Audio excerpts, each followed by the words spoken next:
Update now to a story we first brought to you earlier this week. A Windom man has been charged with second-degree murder following a shooting at a home in that city early on Wednesday morning.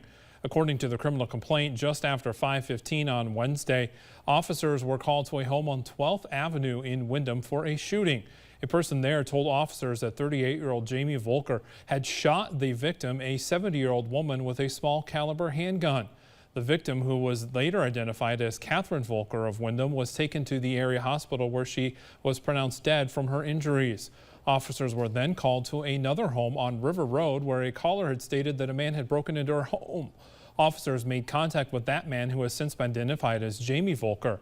The preliminary autopsy report says that Catherine Volker suffered 7 gunshot wounds, with the cause of death listed as blood loss from multiple gunshot wounds.